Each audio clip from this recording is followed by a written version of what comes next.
Item ಯಾವುದೇ ಇರಲಿ try ಮಾಡಿ ಆಚಿ ಚಿಕನ್ ಮಸಾಲಾ. ಆಚಿ ಚಿಕನ್ ಮಸಾಲಾ. ನಮಸ್ಕಾರ, ಜಿ ಸ್ಪೆಷಲ್ ವಿಶೇಷ ಕಾರ್ಯಕ್ರಮಕ್ಕೆ ಸ್ವಾಗತ. ನಾನು ಪ್ರವೀಣ್ ಕುಂಬಾರ್. ಇವತ್ತಿನ ಜಿ ಸ್ಪೆಷಲ್ ಅಲ್ಲಿ ಒಬ್ಬ ವಿಶೇಷ ಅತಿಥಿ ನಮ್ಮ ಜೊತೆ ಇದ್ದಾರೆ. ಯಾರು ವಿಶೇಷ ಅತಿಥಿ? ಇವತ್ತಿನ ಕರ್ನಾಟಕ ವಿಧಾನಸಭೆಯ ಅತ್ಯಂತ ಹಿರಿಯ ಶಾಸಕರು, 7 ಬಾರಿಗೆ ವಿಧಾನಸಭೆಗೆ ಆಯ್ಕೆಯಾಗಿ ಬಂದಂತಹ ನಾಯಕರು. ಇದರ ಜೊತೆಗೆ ಕೇಂದ್ರ ಮತ್ತು ರಾಜ್ಯ ಸರ್ಕಾರದ ನಡುವೆ ಸಮನ್ವಯ ಸಾಧಿಸುವಂತಹ ಒಂದು ಹುದ್ದೆಯಲ್ಲಿ ಇವತ್ತು ಅವರು ದೆಹಲಿಯಲ್ಲಿದ್ದಾರೆ. ಕರ್ನಾಟಕದ ದೆಹಲಿಯ ವಿಶೇಷ ಪ್ರತಿನಿಧಿ ಆಗಿರುವಂತಹ ಟಿ.ಬಿ. ಜಯಚಂದ್ರ ಅವರು ನಮ್ಮ ಜೊತೆಗಿದ್ದಾರೆ. ಅವರನ್ನ ಕಾರ್ಯಕ್ರಮಕ್ಕೆ ಸ್ವಾಗತ ಮಾಡೋಣ. ಸರ್ ನಮಸ್ಕಾರ, ಕಾರ್ಯಕ್ರಮಕ್ಕೆ ಸ್ವಾಗತ. ನಮಸ್ಕಾರ. ಎಸ್ ಸರ್, ನಾನು ಹೇಳ್ತಾ ಇದ್ದೆ ಅತ್ಯಂತ ಹಿರಿಯ ಶಾಸಕರು ಕರ್ನಾಟಕ ವಿಧಾನಸಭೆಯಲ್ಲಿ 1978ರಿಂದ 2023 ಚುನಾವಣೆಯ ತನಕ 7 ಬೀಳುಗಳು ಸಹಜವಾಗಿದೆ. ಒಮ್ಮೆ ಮೆಲುಕು ಹಾಕೋದಾದ್ರೆ ಸರ್? ನಾನು 1978ರ ಫೆಬ್ರವರಿ 25ನೇ ತಾರೀಕು ವಿಧಾನಸಭೆಗೆ ಆಯ್ಕೆ ಆಗಿದ್ದಂಥದ್ದು. ಅದಕ್ಕೆ ಮುಂಚೆ ನಾನು ಕಾಂಗ್ರೆಸ್ ಪಕ್ಷವನ್ನು ಸೇರಿದ್ದು ಶ್ರೀಮತಿ ಇಂದಿರಾ ಗಾಂಧಿಯವರ ನಾಯಕತ್ವದಲ್ಲಿ ಕಾಂಗ್ರೆಸ್ ಪಕ್ಷ ಬೆಂಗಳೂರಿನಲ್ಲಿ ಒಡೆದಂಥ ಸಂದರ್ಭದಲ್ಲಿ ಅಂದಿನಿಂದಲೂ ಕೂಡ ಅಂದು ಕಾಂಗ್ರೆಸ್ ಪಕ್ಷವನ್ನು ನಾನು ಅಧಿಕೃತವಾಗಿ ಸೇರಿದನು. ಆದರೆ ಅವರ ನಾಯಕತ್ವದಲ್ಲಿ ಕಾಂಗ್ರೆಸ್ ಪಕ್ಷ ಇಬ್ಬಾಗ ಆದಾಗ ನಾನು ಆವಾಗ LLB ಓದ್ತಾ ಇದ್ದೆ, ಫಸ್ಟ್ ಇಯರ್ ಲಾ ಇದ್ದೆ. ಆಗಲೇ ನಮ್ಗೆ ಆಸಕ್ತಿ, ಹಾಗಾಗಿ ಅವತ್ತು ಕಾಂಗ್ರೆಸ್ ಪಕ್ಷ ಅಂತ ಸೇರಿದನು. ಇವತ್ತಿನವರೆಗೂ ಕೂಡ ನಾನು ಕಾಂಗ್ರೆಸ್ ಪಕ್ಷದಲ್ಲಿ ಇದ್ದೇನೆ. ಕಾಂಗ್ರೆಸ್ ಪಕ್ಷವನ್ನು ಬಿಟ್ಟು ಬೇರೆ ಪಕ್ಷದ ಕಡೆಗೆ ಮುಖ ಸಹಿತ ತೋರಿಸಿಲ್ಲ. ಸೊ ಹಾಗಾಗಿ ಆ ಪಕ್ಷದ ನಾಯಕತ್ವದಲ್ಲಿ ಪಕ್ಷದ ತತ್ವ ಸಿದ್ಧಾಂತವನ್ನು ತತ್ವಶಃ ಮನಸಾರೆ ಒಪ್ಪಿ ಆ ಪಕ್ಷದಲ್ಲಿ ನಾನು ಸೇರಿರ್ತಕ್ಕಂಥವನು. ಆವತ್ತು ನನ್ನ ಆ ಪಕ್ಷದ ಚೌಕಟ್ಟಿನಲ್ಲಿ ನಾನು ಯಾವತ್ತೂ ಕೂಡ ಕೆಲಸ ಮಾಡ್ಕೊಂಡು ಬಂದಿರತಕ್ಕಂಥವನು. ಅದು ಶಾಸಕನಾಗಿದ್ದೇನೆ, ಮಂತ್ರಿ ಆಗಿದ್ದೇನೆ. ಯಾವ ಸಂದರ್ಭದಲ್ಲೂ ಕೂಡ ಪಕ್ಷದ ಇತಿಮಿತಿಯಲ್ಲಿ ತತ್ವ ಸಿದ್ಧಾಂತಕ್ಕೆ ಅನುಗುಣವಾಗಿ ನಡೆಯುವಂಥ ಪ್ರಾಮಾಣಿಕ ಪ್ರಯತ್ನವನ್ನು ಮಾಡಿ ಇಲ್ಲಿವರೆಗೂ ಬಂದಿದ್ದೇನೆ. ಇಷ್ಟು ದಿನಗಳ ಕಾಲ ರಾಜ್ಯ ರಾಜಕಾರಣದಲ್ಲಿ ಇದ್ರಿ ಸರ್, ಅನೇಕ ಮಂತ್ರಿಗಳನ್ನು ನಿಭಾಯಿಸಿದ್ರಿ. ಸಿದ್ದರಾಮಯ್ಯನವರ ಮೊದಲ ಟರ್ಮ್ನಲ್ಲಿ ಕಾನೂನು ಮತ್ತು ಸಂಸದೀಯ ಇಲಾಖೆಯ ಜವಾಬ್ದಾರಿಯನ್ನು ತೆಗೆದುಕೊಂಡವರು. ಇದೀಗ ದೆಹಲಿಗೆ ಹೋಗಿದ್ದೀರಿ, ದೆಹಲಿಯ ವಿಶೇಷ ಪ್ರತಿನಿಧಿಯಾಗಿದ್ದೀರಿ. ಹೇಗಿದೆ ದೆಹಲಿ ವಾತಾವರಣ? ಕೆಲಸ ಮಾಡೋದಕ್ಕೆ ಎಲ್ಲ ರೀತಿಯಾದಂಥ ಅನುಕೂಲಕರವಾಗಿರ್ತಕ್ಕಂಥ ವಾತಾವರಣ ಇದೆ.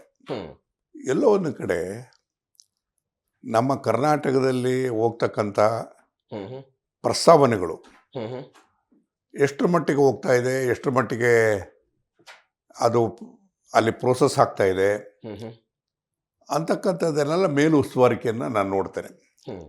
ಅಲ್ಲಿ ರೆಸಿಡೆಂಟ್ ಕಮಿಷನರ್ ಅಂತೇಳಿ 3 ಜನ IAS ಆಫೀಸರ್ಸ್ ಇದ್ದಾರೆ, ಅಧಿಕಾರಿಗಳು ಸಾಕಷ್ಟು ಜನ ಇದ್ದಾರೆ. ಅದನ್ನು ನಾನು ಆಗಾಗ್ಗೆ ಹೋಗಿ ಅದನ್ನು ರಿವ್ಯೂ ಮಾಡ್ತಾ ಇರ್ತೇನೆ. ಅದ್ರ ಜೊತೆಗೆ ಮಾಹಿತಿಯನ್ನು ಇಲ್ಲೂ ಕೂಡ ರಾಜ್ಯ ಸರ್ಕಾರದ ಕಾರ್ಯದರ್ಶಿಗಳಿಂದ ತರಿಸ್ಕೊಳ್ಳುವಂಥ ಕೆಲಸವನ್ನು ಮಾಡ್ತಿರ್ತೇನೆ. ಪ್ರಸ್ತಾವನೆಗಳು ಹೋಗ್ತದೆ, ಪ್ರಸ್ತಾವನೆಗಳು ಒಂದು ಹಂತದವರೆಗೂ ಹೋಗ್ತದೆ. ಆಮೇಲೆ ಎಲ್ಲೋ ಒಂದು ಕಡೆಗೆ ಅದು ಮಂತ್ರಿಗಳ ಅಪ್ರೂವಲ್ ತಗೋಬೇಕು ಅನ್ನೋ ಸಂದರ್ಭದಲ್ಲಿ ಸ್ಟ್ರಕ್ ಆಗ್ತದೆ. ಓಕೆ, ಅದಕ್ಕೆ ಬಹುಶಃ ನಾನು ಅನ್ಸ್ಕೊಂಡಿರೋದು ನನ್ನ ಅನುಭವದಿನಲ್ಲಿ ಅದು ಎಲ್ಲ ಒಂದು ಕಡೆಗೆ ಪೊಲಿಟಿಕಲ್ ರೀಸನ್ಸು ಕೂಡ ಇರ್ಬೋದು. ಓಕೆ, ಆ ಪ್ರಸ್ತಾವನೆಗಳು ಅದು ಸಿಗಬೇಕಾದಾಗ ಸ್ವಲ್ಪ ಮಟ್ಟಿಗೆ ವಿಳಂಬ ಆಗ್ತಾ ಇರ್ತಕ್ಕಂಥದ್ದನ್ನು ಕೂಡ ನಾನು ನೋಡಿದ್ದೇನೆ. ಅಂಥ ಸಂದರ್ಭದಲ್ಲಿ ನಾನೇ ಖುದ್ದಾಗಿ ಸಂಬಂಧಪಟ್ಟಂಥ ಸಚಿವರ ಹತ್ರ, ಮುಖ್ಯಮಂತ್ರಿಗಳ ಹತ್ರ, ಉಪಮುಖ್ಯಮಂತ್ರಿಗಳ ಹತ್ರ ಪ್ರಸ್ತಾವನೆಯನ್ನು ಪ್ರಸ್ತಾಪಿಸಿ ತದನಂತರ ಸಂಬಂಧಪಟ್ಟಂಥ ಕೇಂದ್ರ ಸಚಿವರು ನನಗೆ ಎಲ್ಲ ಸಚಿವರು ಕೂಡ, ಕೇಂದ್ರ ಸಚಿವರು ಕೂಡ ನಾನು ಅವ್ರ ಜೊತೆ ಉತ್ತಮ ಬಾಂಧವ್ಯವನ್ನು ಕೂಡ ಹೊಂದಿದ್ದೇನೆ. ಏನೆಲ್ಲ ಪ್ರಸ್ತಾವನೆಗಳು ಬಂದಿದೆ, ಏನಕ್ಕೆ ಆದ್ಯತೆ ಕೊಡಬೇಕು ಅನ್ನೋದ್ರ ಬಗ್ಗೆ ಕೂಡ ಹಾಗಾಗಿ ಚರ್ಚೆ ಮಾಡ್ತಾ ಇರ್ತೀನಿ. ನೀವು ದೆಹಲಿಯ ವಿಶೇಷ ಪ್ರತಿನಿಧಿ ಆದ ನಂತರ ಏನೆಲ್ಲ ಡೆವಲಪ್ಮೆಂಟ್ಗಳಾಗಿದೆ ಕರ್ನಾಟಕ ವಿಚಾರದಲ್ಲಿ? ಡೆವಲಪ್ಮೆಂಟ್ ಅಂದರೆ ಈ ಡೆವಲ್ಯೂಷನ್ ಆಫ್ ಫಂಡ್ಸ್, ಹಣಕಾಸು ಬಿಡುಗಡೆ ಆಗಬೇಕಾಗಿರ್ತಕ್ಕಂಥದ್ದನ್ನು ತ್ವರಿತವಾಗಿ ಬಿಡುಗಡೆ ಮಾಡೋದ್ರ ಬಗ್ಗೆ ತಗಾದೆಯನ್ನು ಮಾಡ್ತಿರ್ತೀವಿ. ಅದು ಬಿಡುಗಡೆ ಆಗ್ತಾ ಇರ್ತದೆ. ಆದರೆ ಅನೇಕ ಕಾರಣಗಳಿಂದಾಗಿ ನಾವು ಹೇಳ್ತೀವಿ, ಯಾವುದೇ ಯೋಜನೆಗಳು ತಗೊಂಡ್ರು ಕೂಡ 50-50 ಇರುತ್ತೆ ಶೇರಿಂಗ್. ಹ್ಮ್. ಕರ್ನಾಟಕ ಸರ್ಕಾರದ 50 ಭಾಗ ಇರುತ್ತೆ, ಕೇಂದ್ರ ಸರ್ಕಾರದ 50 ಭಾಗ ಇರ್ತದೆ. ಬಹುತೇಕ ಯೋಜನೆಗಳಲ್ಲಿ ಹ್ಮ್. ರಾಜ್ಯ ಸರ್ಕಾರದಿಂದ ಹಣ ಬಿಡುಗಡೆ ಆಗ್ತದೆ, ಹ್ಮ್. ಕೇಂದ್ರ ಸರ್ಕಾರದಿಂದ ಹಣ ಬಿಡುಗಡೆ ಆಗೋದಿಲ್ಲ. ಓಕೆ. ಅದು ಒಂದು ಹಂತದವರೆಗೂ ಕೂಡ ಒಂದು 30% ಬಿಡುಗಡೆ ಆಗ್ತದೆ, ಇನ್ನು 20% ಬಿಡುಗಡೆ ಆಗ್ತದಂಥದ್ದು ಭಾಳ ಕಷ್ಟ ಆಗ್ತದೆ. ಅದು ಯಾವುದೇ ಸರ್ಕಾರ ಇದ್ದಾಗಲೂ ಯಾವುದೇ ಸರ್ಕಾರ ಅಲ್ಲ, ಅದು ಯಾವಾಗಲೂ ಕೂಡ ನಾನು ಹಿಂದೆ BJP ಅಧಿಕಾರದಲ್ಲಿರುವಂಥ ಸಂದರ್ಭದಲ್ಲೂ ಕೂಡ ಕೆಲವು ದಿವಸ 1 ವರ್ಷದವರೆಗೂ ಕೂಡ ಮಾತ್ರ ನಾನು ವಾಜಪೇಯಿ ಅವರಿದ್ದಾಗಲೂ ಕೂಡ ಇದ್ದೆ. ಇವತ್ತು ಕೂಡ ನಾನು ನೋಡ್ತಾ ಇದ್ದೀನಿ. ಬಟ್ ಎಲ್ಲೋ ಒಂದು ಕಡೆಗೆ ವಾಜಪೇಯಿ ಅವರು ಇದ್ದಂಥ ಸಂದರ್ಭದಲ್ಲಿ ನಾವು ನೇರವಾಗಿ ವಾಜಪೇಯಿ ಅವ್ರನ್ನ ನೋಡ್ಬೋದಾಗಿತ್ತು, ಮನವಿ ಮಾಡ್ಬೋದಾಯಿತು. ಆಗಾಗ್ಗೆ ಸಭೆಗಳನ್ನ ಕರೀತಾ ಇದ್ರು. ಮುಖ್ಯಮಂತ್ರಿಗಳು ಹೋದಂಥ ಸಂದರ್ಭದಲ್ಲಿ ಪ್ರಧಾನಮಂತ್ರಿಗಳು ನೋಡಬೇಕಾದಾಗ ಸಭೆಗಳು ನಡೀತಾ ಇತ್ತು. ಆದರೆ ಇತ್ತೀಚಿನ ದಿನಗಳಲ್ಲಿ ಆ ರೀತಿಯಾದಂಥ ವಾತಾವರಣಗಳಿಲ್ಲ. ಅದನ್ನು ಪ್ರಧಾನಮಂತ್ರಿಗಳು ನೋಡ್ತಕ್ಕಂಥದ್ದೇ ಕಷ್ಟ ಆಗ್ತದೆ, ಟೈಮ್ ಸಿಗೋದೇ ಕಷ್ಟ ಆಗ್ತದೆ. ಆ ಸಂದರ್ಭದಲ್ಲಿ ಎಲ್ಲೋ 1 ದಿವಸದಲ್ಲಿ 2 ದಿವಸದಲ್ಲಿ ಇನ್ಫಾರ್ಮೇಶನ್ ಕೊಡ್ತಾರೆ. ಅದನ್ನ ಯಾರೋ ಒಬ್ಬ ಮುಖ್ಯಮಂತ್ರಿಗಳು ಮಾತ್ರ ಹೋಗಿ ನೋಡೋಕೆ ಅವಕಾಶ ಇರ್ತದೆ. ಮೊದಲು ವಾಜಪೇಯಿ ಅವ್ರ ಕಾಲದಲ್ಲಿ ರಾಜ್ಯಕ್ಕೆ ಸಂಬಂಧಪಟ್ಟಂಥ ಸಚಿವರುಗಳು, ನಾನು ಇರ್ತಿದ್ದೆ, ಮುಖ್ಯಮಂತ್ರಿಗಳು ಇರ್ತಿದ್ದು, ಮುಖ್ಯ ಕಾರ್ಯದರ್ಶಿಗಳು, ಈ ರೀತಿಯಾದಂಥ ಎಲ್ಲರೂ ಕೂಡ ಇದ್ದು ಕೂತು ಚರ್ಚೆ ಮಾಡ್ತಿದ್ವಿ. ಇದು ಕೇವಲ ರಾಜ್ಯದಲ್ಲಿ ಕಾಂಗ್ರೆಸ್ ಸರ್ಕಾರ ಇದೆ ಅನ್ನುವ ಕಾರಣಕ್ಕಾಗಿನೋ ಅಥವಾ ಬಿಜೆಪಿ ಸರ್ಕಾರದ ರಾಜ್ಯಗಳಲ್ಲೂ ಕೂಡ ಹೀಗೆ ಆಗುತ್ತಾ? ಏನೋ ಒಂದು ರೀತಿಯಲ್ಲಿ ಅದು ಯಾವ ಕಾರಣಕ್ಕೋಸ್ಕರ ಮಾಡ್ತಾರೋ ಗೊತ್ತಿಲ್ಲ. ಆದರೆ ವಾಜಪೇಯಿ ಅವ್ರ ಕಾಲಕ್ಕೂ ಕೂಡ ಮೋದಿಯವರ ಕಾಲಕ್ಕೂ ಕೂಡ ಹೋಲಿಕೆ ಮಾಡಿದ್ರೆ ವ್ಯತ್ಯಾಸ ಕಾಣ್ತದೆ. ಆಗ ಅವ್ರು ಕೊಡ್ತಾ ಇದ್ದಂಥ ರಾಜ್ಯಗಳಿಗೆ ಕೊಡ್ತಾ ಇದ್ದಂಥ ಮಹತ್ವ, ಆದ್ಯತೆ ಇವತ್ತೆಲ್ಲ ಒಂದು ಕಡೆಗೆ ಇಲ್ಲ ಅಂತಕ್ಕಂಥ ಭಾವನೆ ಬರ್ತದೆ. ಆದರೂ ಕೂಡ ನಾವು ಮನವಿಗಳನ್ನ ಸಲ್ಲಿಸ್ತಕ್ಕಂಥದ್ದು, ಮುಖ್ಯಮಂತ್ರಿಗಳು ಉಪಮುಖ್ಯಮಂತ್ರಿಗಳು ಹೋದಂಥ ಸಂದರ್ಭದಲ್ಲಿ ಮನವಿ ಕೊಡೋದು ಅದೆಲ್ಲ ಇರ್ತದೆ. ಮನವಿಗಳು ಕೊಟ್ಟಾಕ್ಷಣಕ್ಕೆ ಕೆಲಸಗಳಾಗಲ್ಲ ಅಂತ ಪರ್ಸ್ಯೂ ಮಾಡಬೇಕಾಗತ್ತೆ. ಪರ್ಸ್ಯೂ ಮಾಡೋಂಥ ಸಂದರ್ಭದಲ್ಲಿ ಎಷ್ಟೋ ಸಂದರ್ಭದಲ್ಲಿ ಅವರಿಗೆ ವಿವರಿಸಿ ಹೇಳುವಂಥ ಅವಕಾಶ ಕಡಿಮೆ ಇರ್ತಕ್ಕಂಥದ್ದು ಮಾಡ್ತದೆ. ಮತ್ತೊಂದು ಕಡೆ ಕಾಂಗ್ರೆಸ್ ಇಲ್ಲಿಯ ಮುಖ್ಯಮಂತ್ರಿಗಳು, ಉಪಮುಖ್ಯಮಂತ್ರಿಗಳು, ನಿಮ್ಮ ಸಚಿವ ಸಂಪುಟದ ಸಹೋದ್ಯೋಗಿಗಳೆಲ್ಲ ಒಂದು ಆರೋಪ ಮಾಡ್ತಾರೆ. ಕರ್ನಾಟಕ ಇಡೀ ದೇಶದಲ್ಲೇ ಅತಿ ಹೆಚ್ಚು ತೆರಿಗೆ ಕಟ್ಟುವಂತ ರಾಜ್ಯಗಳ ಪೈಕಿ 2ನೇ ಸ್ಥಾನದಲ್ಲಿದೆ. ಆದರೆ ಕೇಂದ್ರದಿಂದ ಕರ್ನಾಟಕಕ್ಕೆ ಬರುವಂತಹ ಅನುದಾನದ ಪ್ರಮಾಣದಲ್ಲಿ ದೊಡ್ಡ ಮಟ್ಟದಲ್ಲಿ ನಮಗೆ ಅನ್ಯಾಯ ಆಗುತ್ತೆ. ನಾವು 100 ರೂಪಾಯಿ ತೆರಿಗೆ ಕಟ್ಟಿದ್ರೆ ಕೇವಲ 14 ರೂಪಾಯಿ ಸಿಗುತ್ತೆ, 1 ರೂಪಾಯಿಗೆ 14 ಪೈಸೆ ಸಿಗುತ್ತೆ. ಇದು ಹಾಗೆ ಆಗ್ತಿದೆಯಾ ನಿಜವಾಗಿಯೂ? ನಾವು ಮಹಾರಾಷ್ಟ್ರದ ನಂತರ 2ನೇ ರಾಜ್ಯ ಅತಿ ಹೆಚ್ಚಿನ ತೆರಿಗೆಯನ್ನು ಕೊಡ್ತಕ್ಕಂಥದ್ದು. ಆ ತೆರಿಗೆ ಕೊಟ್ಟರೆ ಅದನ್ನು ವಾಪಸ್ ನಮಗೆ ಬರಬೇಕಾಗಿರ್ತಕ್ಕಂಥದ್ದು ಎಷ್ಟು ಬರ್ತದೆ ಅಂದರೆ, 1 ರೂಪಾಯಿ ನಾವು ತೆರಿಗೆಯನ್ನು ಕೊಟ್ಟರೆ ವಾಪಸ್ ಬರೋದು ಕೇವಲ 13 ರೂಪಾಯಿ, 13 ಪೈಸಾ ಅಷ್ಟೇ ಬರ್ತಕ್ಕಂಥದ್ದು. ಕಾರಣ ಏನು ಅಂತ ಹೇಳಿದ್ರೆ, ನಾವು ತೆರಿಗೆಯನ್ನು ಕೊಡ್ತೀವಿ, ಅದು ಹಣಕಾಸು ಆಯೋಗಗಳ ಮುಂದೆ ಹೋಗ್ತದೆ. ಹಣಕಾಸು ಆಯೋಗಗಳು ಡೆವಲಪ್ ಆಗಿದೆ ಅನ್ನೋ ಕಾರಣಕ್ಕೋಸ್ಕರ ಹಣ ನಾವು ತೆರಿಗೆಯನ್ನು ಹೆಚ್ಚು ಕೊಟ್ಟಾಗ್ಯೂ ಕೂಡ ನಮಗೆ ಡೆವಲ್ಯೂಷನ್ನಲ್ಲಿ ಕೊಡ್ತಕ್ಕಂಥ ಹಣದ ಪ್ರಮಾಣ ಕಡಿಮೆ ಇರ್ತದೆ. ನಾರ್ತ್ ಸ್ಟೇಟ್ಸ್ ಇದ್ದಾವೆ, ಅಲ್ಲಿಗೆ ಹೆಚ್ಚು ಕೊಡೋಂಥ ಕೆಲಸ ಮಾಡ್ತಾರೆ. ಅವರು ಯಾವ ಮಾನದಂಡ ಇಟ್ಕೊಂಡು ಮಾಡ್ತಾರೆ ಅಂತಕ್ಕಂಥದ್ದು ಗೊತ್ತಾಗೋದಿಲ್ಲ. ಅದನ್ನು ಒಬ್ಬೊಬ್ಬರಿಗೆ ಒಂದೊಂದು ರೀತಿಯಾಗಿ ಮಾಡ್ತಾರೆ. ಈಗ ಅತಿ ಹೆಚ್ಚು ಹಣ ಬರತಕ್ಕಂಥದ್ದು ಬಿಹಾರಕ್ಕೆ, ರಾಜಸ್ಥಾನಕ್ಕೆ, UPಗೆ, ಆಮೇಲೆ ನಾರ್ತ್ ಈಸ್ಟರ್ನ್ ರಾಜ್ಯಗಳಿಗೆ ಬರ್ತದೆ. ಆದರೆ ಎಲ್ಲ ಒಂದು ಕಡೆಗೆ ಇಲ್ಲಿ ಸಂಪನ್ಮೂಲ ರೂಢಿಸ್ತಕ್ಕಂಥದ್ದು ಕೊಡ್ತಕ್ಕಂಥವ್ರು ನಾವು ಆಗಿದ್ದಾಗ್ಯೂ ಕೂಡ ಈ ರಾಜ್ಯಕ್ಕೆ ಪ್ರೋತ್ಸಾಹ ಕೊಡಬೇಕು ಅಂತಕ್ಕಂಥ ರೀತಿಯಲ್ಲಿ ಹಣ ಬಿಡುಗಡೆ ಆಗೋದಿಲ್ಲ. ಯೋಜನೆಗಳಿರ್ತದೆ. ಇದಲ್ದಲ್ಲೇ ಡೆವಲ್ಯೂಷನ್ ಮುಖೇನ ಬರ್ತಕ್ಕಂಥದ್ದು ಭಾಳ ಕಡಿಮೆ ಇದ್ರೂ ಕೂಡ ಯೋಜನೆಗಳ ಮುಖೇನ ಕೊಡಬೇಕಾಗ್ತದೆ. ಉದಾಹರಣೆಗೆ ನಾನು ಒಂದು ಹೇಳ್ತೀನಿ. ಭಾರತ ಸರ್ಕಾರ ಒಂದು ಯೋಜನೆ ಮಾಡ್ತು, JJM ಅಂತ, ಜಲ್ ಜೀವನ್ ಮಿಷನ್ ಅಂತ ಹೇಳಿ. ಅಂದರೆ ಪ್ರತಿಯೊಬ್ಬರಿಗೂ ಕೂಡ ಕುಡಿಯೋ ನೀರನ್ನ ಕೊಡಬೇಕು ಅಂತಕ್ಕಂಥ ಒಂದು ಒಳ್ಳೆ ಉದ್ದೇಶ ಇಟ್ಕೊಂಡು ಕಾರ್ಯಕ್ರಮವನ್ನು ಮಾಡಿದ್ರು. ಆ ಕಾರ್ಯಕ್ರಮದಲ್ಲಿ 50-50 ಅಂತ ಹೇಳಿ ಇತ್ತು, 60-40 ಅಂತ ಇತ್ತು. ಅದನ್ನು ನಾವು 31 ಮಾರ್ಚ್ 2025 ಮಾರ್ಚ್ಗೆ ನಮಗೆ ಸಂಪೂರ್ಣ ಹಣ ಬಿಡುಗಡೆ ಆಗಬೇಕಾಗಿತ್ತು. ಆಗಲಿಲ್ಲ. ನಮ್ಮ ಯೋಜನೆಗಳೆಲ್ಲ ಅರಬರೆಯಾಗಿದ್ವು. First phase, second phase, third phase ಅಂತ ಮಾಡಿದ್ರು. ಈ ಕೆಲವು ರಾಜ್ಯಗಳಲ್ಲಿ ದಕ್ಷಿಣದಲ್ಲಿರ್ತಕ್ಕಂಥ ರಾಜ್ಯಗಳು ಫೇಸ್ 2 ಫೇಸ್ 3ನಲ್ಲಿ ಬಂದು, ಹಾಗಾಗಿ ನಮಗೆ ಹಣನೇ ಬಿಡುಗಡೆ ಆಗಲಿಲ್ಲ, ಕೆಲಸನೂ ಪ್ರಾರಂಭ ಆಗಲಿಲ್ಲ. ಆಮೇಲೆ 2025 ಕೊನೆಯಾಗೋಯ್ತು. ಕೊನೆ ಆದಮೇಲೆ ಬಜೆಟಲ್ಲಿ ಹೇಳಿದ್ರು, ನಿರ್ಮಲಾ ಸೀತಾರಾಮನ್ ಅವರು ಹೇಳಿದ್ರು, ಈ ಯೋಜನೆನ 2028ರವರೆಗೂ ಮುಂದುವರಿಸ್ತೀವಿ ಅಂತ ಹೇಳಿದ್ರು. ಈ ಮುಂದುವರಿಸ್ತೀವಿ ಅಂತಂದರೆ ಬಜೆಟಲ್ಲಿ ಹೇಳಿದಾಗ್ಯೂ ಕೂಡ ಅದು ಸಚಿವ ಸಂಪುಟದ ಮುಂದೆ ಹೋಗಿ ಅನುಮೋದನೆ ಆಗಬೇಕಾಗುತ್ತೆ.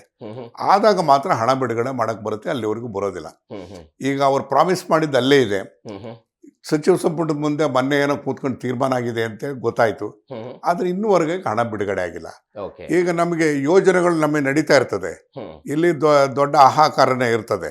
ಬಿಲ್ಗಳು ಪೇಮೆಂಟ್ ಆಗದೆ ಇದ್ದಾಗ ದೊಡ್ಡ ಗಲಾಟೆಗಳು ನಡೀತದೆ, ಒತ್ತಾಯ ಬರ್ತದೆ. 31 ಮಾರ್ಚ್ 2025ಗೆ ನಮಗೆ ಸುಮಾರು 13,000ಕ್ಕೂ ಹೆಚ್ಚು ಕೋಟಿ ರೂಪಾಯಿಗಳನ್ನ ಬಿಡುಗಡೆ ಮಾಡಬೇಕಾಗಿತ್ತು, ಬಿಡುಗಡೆ ಮಾಡಲಿಲ್ಲ. ಆದರೂ ಕೂಡ ರಾಜ್ಯ ಸರ್ಕಾರ ತುಂಬುವಂಥ ಕೆಲಸವನ್ನು ಮಾಡ್ತು. ಅದಾದ್ಮೇಲೂ ಕೂಡ ಆ ಯೋಜನೆಗೆ ಸಚಿವ ಸಂಪುಟ ಅನುಮೋದನೆ ಆದಾಗ್ಯೂ ಕೂಡ ಹಣ ಇನ್ನೂವರೆಗೆ ಬಿಡುಗಡೆ ಆಗಿಲ್ಲ. ಈ ಥರದ್ದು ಕಗ್ಗಂಟುಗಳು ಬಹಳಷ್ಟು ಇರ್ತವೆ. ಈ ಕಗ್ಗಂಟಿನ ನಡುವೆ ನಿಮ್ಮ ಕೆಲಸ ಏನಾಗಿರುತ್ತೆ ಸರ್? ನೀವು ಹೆಂಗೆ ಮುತುವರ್ಜಿ ವಹಿಸ್ತೀರಿ? ರಾಜ್ಯದ ಸಮನ್ವಯತೆಯನ್ನು ಹೆಂಗೆ ಕಾಪಾಡ್ತೀರಿ? ಅದನ್ನು ಕೇಂದ್ರ ಸರ್ಕಾರಕ್ಕೆ ಮನವರಿಕೆ ಮಾಡೋ ಪ್ರಯತ್ನಗಳು ಹೇಗು? ನಾನು ಓದಂಥ ಸಂದರ್ಭದಲ್ಲಿ ಅಲ್ಲಿ ಒಂದು ಕಾರ್ಯದರ್ಶಿಗಳು, ಮಂತ್ರಿಗಳನ್ನ, ಸಂಬಂಧಪಟ್ಟವ್ರನ್ನ ನಮ್ಮ ಅಧಿಕಾರಿಗಳ ಜೊತೆ ಹೋಗಿ ನಾವು ನೋಡ್ತೇವೆ. ನೋಡಿ ಈ ಥರ ಪೆಂಡಿಂಗ್ ಇದೆ, ಇಶ್ಯೂಸ್ ಪೆಂಡಿಂಗ್ ಇದೆ ಅಂತ ಹೇಳಿ ಮನವಿ ಮಾಡಿ ಬರ್ತೀವಿ.